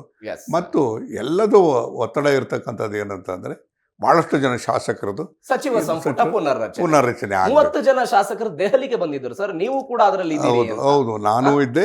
TB ಜಯಚಂದ್ರ ಸಚಿವ ಸ್ಥಾನದ ಆಕಾಂಕ್ಷಿ, ನಿಜಾನ? ಅದು ನಿಜನೇ, ಅದರಲ್ಲಿ ಅನುಮಾನ ಇಲ್ಲ. ಹೌದು. ಹೌದು. ಈಗ 38 ಜನ ನಾವು ಶಾಸಕರು ಕೂತು ಹ್ಮ್ ಚರ್ಚೆ ಮಾಡಿ ವರಿಷ್ಠರನ್ನ ಮನವೊಲಿಸುವಂತ ಕೆಲಸ ಮಾಡಬೇಕು ಅಂತೇಳಿ ಹ್ಮ್ ತೀರ್ಮಾನ ಮಾಡಿ ಹ್ಮ್ ಮಲ್ಲಿಕಾರ್ಜುನ್ ಖರ್ಗೆ ಅವರು ಸುರ್ಜೇವಾಲಾ ಅವ್ರನ್ನ ಹ್ಮ್ ಭೇಟಿ ಮಾಡಿದ್ವಿ. ವೇಣುಗೋಪಾಲ್ ಅವ್ರನ್ನ ಭೇಟಿ ಮಾಡೋಕ್ಕಾಗಲಿಲ್ಲ, ರಾಹುಲ್ ಗಾಂಧಿ ಅವ್ರನ್ನ ಮಾಡೋಕ್ಕಾಗಲಿಲ್ಲ. ಹ್ಮ್ ಪಾರ್ಲಿಮೆಂಟ್ ನಡೀತಿರ್ತಕ್ಕಂಥ ಹಿನ್ನೆಲೆಯಲ್ಲಿ ಹ್ಮ್ ಈ ಚುನಾವಣೆ ಮುಗಿದ ಮೇಲೆ ಹ್ಮ್ ಮತ್ತೆ ಅದು ಕೈಗೆತ್ಕೋಬೇಕು ಅಂತಕ್ಕಂಥ ತೀರ್ಮಾನಕ್ಕೆ ಬಂದಿದ್ವಿ. ಎಸ್ ಈಗ 20ನೇ ತಾರೀಕಿಗೆ 2 ವರ್ಷ 3 ವರ್ಷ ಮುಗೀತದೆ. ಮುಗಿಯುತ್ತೆ. ಇನ್ನೆರಡು ವರ್ಷಕ್ಕೆ ಹ್ಮ್ ಇವತ್ತು ಸಚಿವ ಸಂಪುಟ ಹ್ಮ್ ಪುನರ್ರಚನೆ ಆಗಬೇಕು. ಹ್ಮ್ ಸೀನಿಯರ್ ಲೆಜಿಸ್ಲೇಟರ್ಸ್ ಹ್ಮ್ ಅದು 3 ಟರ್ಮ್ಗಿನ್ನ ಹೆಚ್ಚು ಆಗಿರ್ತಕ್ಕಂಥವ್ರು ಭಾಳಷ್ಟು ಜನ ಇದ್ದಾರೆ. ಹ್ಮ್ ಅವರು ನಾವು 38 ಜನ ಕೂತು ಸಭೆಯನ್ನು ಮಾಡಿದ್ವಿ. ಹ್ಮ್ ಹ್ಮ್ 38 ಜನ ಕೂತು ಸಭೆ ಮಾಡಿದ್ವಿ, ಹ್ಮ್ ಭೇಟಿ ಮಾಡಿದ್ವಿ. ಹ್ಮ್ ಹ್ಮ್ ಈ ಕೇರಳ ಚುನಾವಣೆ ನಂತರ ಹೋಗೋದು ಅಂತಲೂ ಕೂಡ ತೀರ್ಮಾನ ಮಾಡಿದ್ವಿ. ಹ್ಮ್ ಇನ್ನು ಈಗ ಮತ್ತೆ ಹೋಗ್ತೀರಿ ದೆಹಲಿಗೆ? ಒಂದು ದಿವಸ 2 ದಿವಸದಲ್ಲಿ ಕೂತು ಹ್ಮ್ ನಾವೆಲ್ಲ ಶಾಸಕರು 38 ಜನ ಅವತ್ತೇನು ಸೇರಿದ್ವಿ ಹ್ಮ್ ಅವರೆಲ್ಲ ಕೂತ್ಕೊಂಡು ಚರ್ಚೆ ಮಾಡಿ ಹ್ಮ್ ಮುಂದಿನ ಕ್ರಮವನ್ನು ಜರುಗಿಸ್ತೀವಿ. ಎಸ್. ನನ್ನ ಕೊನೆ ಪ್ರಶ್ನೆ ಸರ್, ನೇರವಾದಂತಹ ಪ್ರಶ್ನೆ. ನೀವು ಸಚಿವರಾಗಬೇಕು ಅಂತ ಪ್ರಯತ್ನ ಪಡ್ತಿದ್ದೀರಿ, 38 ಜನ ಅದಕ್ಕಾಗಿ ಆಕಾಂಕ್ಷಿಗಳಿದ್ದಾರೆ, ಸಭೆಗಳನ್ನ ಮಾಡಿದಿರಿ, ಎಲ್ಲವೂ ಕೂಡ ಆಗ್ತಾ ಇದೆ. ಆದರೆ ಕಾಂಗ್ರೆಸ್ನಲ್ಲಿ ಯಾವುದೇ ಕಾರಣಕ್ಕೂ ಸಚಿವ ಸಂಪುಟ ಪುನರ್ರಚನೆ ಆಗಬಾರದು ಅನ್ನೋದಕ್ಕೆ ಡಿ.ಕೆ. ಶಿವಕುಮಾರ್ ಬ್ರೇಕ್ ಹಾಕ್ತಿದ್ದಾರೆ ಅನ್ನುವಂತ ಆರೋಪ ಇದೆ. ನಿಜಾನ ಇದು? ಅದು ಕೇವಲ ಆರೋಪ ಕೆಲವರು ಮಾಡ್ತಾ ಇರ್ತಕ್ಕಂಥದ್ದು. ಓಕೆ. ಸಚಿವ ಸಂಪುಟ ಪುನರ್ರಚನೆ ಯಾಕಾಗಬೇಕು ಅಂದರೆ 5 ರಾಜ್ಯದಲ್ಲಿ ಬಂದಿರತಕ್ಕಂಥ ಫಲಿತಾಂಶವನ್ನು ನೋಡಿದಾಗ ಅಂದ್ರೆ 2028ರ ಚುನಾವಣಾ 28 ಚುನಾವಣೆ ದೃಷ್ಟಿಯಿಂದ ಹ್ಮ್ ಹ್ಮ್ ಇವತ್ತು ಅನಿವಾರ್ಯವಾಗಿ ಹ್ಮ್ ಹ್ಮ್ ಇವತ್ತು ಎಲ್ಲ ಒಂದು ಹೊಸತರವನ್ನ ಹ್ಮ್ ಮತ್ತು ಕರೆಕ್ಷನ್ಸ್ ಮಾಡೋದಕ್ಕೆ ಓಕೆ. ಬೀಳುಗಳು ಇದ್ದೇ ಇರ್ತದೆ, ಹ್ಮ್ ಹ್ಮ್ ಪರ ವಿರೋಧಗಳು ಇದ್ದೇ ಇರ್ತದೆ, ಹ್ಮ್ ಅಭಿಪ್ರಾಯಗಳು ಬದಲಾವಣೆ ಆಗ್ತದೆ. Yes sir. ಒಂದು ಎಕ್ಸ್ಪೆರಿಮೆಂಟ್ ಮಾಡೋದಕ್ಕೆ ಒಂದು ಅವಕಾಶ ಅಂತ ಹೇಳಿದ್ರೆ ಹ್ಮ್ ಕರ್ನಾಟಕ ಸರ್ಕಾರದ ಮುಂದೆ ಇರತಕ್ಕಂಥ ಒಂದು ಅವಕಾಶ ಅಂತ ಹೇಳಿದ್ರೆ ಹ್ಮ್ ಸಚಿವ ಸಂಪುಟದ ಪುನರ್ರಚನೆ ಮಾಡಿ ಹ್ಮ್ ಹೊಸ ಮುಖಗಳಿಗೆ ಅವಕಾಶವನ್ನು ಕೊಟ್ಟು ಹ್ಮ್ ಆಡಳಿತಕ್ಕೆ ಹೆಚ್ಚು ಮೆರುಗನ್ನು ಕೊಡ್ತಕ್ಕಂಥ ಶಕ್ತಿ ನೀಡ್ತಕ್ಕಂಥ ಕೆಲಸ ಮಾಡಬೇಕು ಅಂತಕ್ಕಂಥ ಒತ್ತಾಸೆ ಎಲ್ಲರದು ಆಗಿದೆ. Yes. Thank you so much sir, ಇಷ್ಟೊತ್ತು ಜೀ ಕನ್ನಡ ಜೊತೆಗೆ ನೀವು ಮಾತನಾಡಿದ್ದಕ್ಕೆ ಥ್ಯಾಂಕ್ ಯು ಸೋ ಮಚ್. ಧನ್ಯವಾದ. ನಮಸ್ಕಾರ.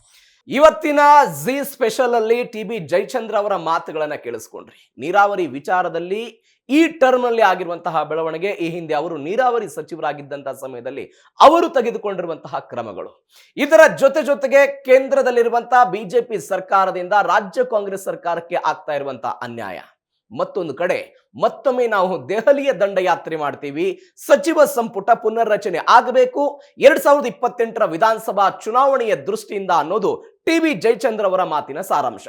ಇದರೊಂದಿಗೆ ಈ ವಿಶೇಷ ಕಾರ್ಯಕ್ರಮ ಮುಗಿಸ್ತಾ ಇದ್ದೀನಿ. ನೋಡ್ತಾ ಇರಿ ಜೀ ಕನ್ನಡ ನ್ಯೂಸ್, ಸತ್ಯವೇ ಸುದ್ದಿಯ ಜೀವಾಳ.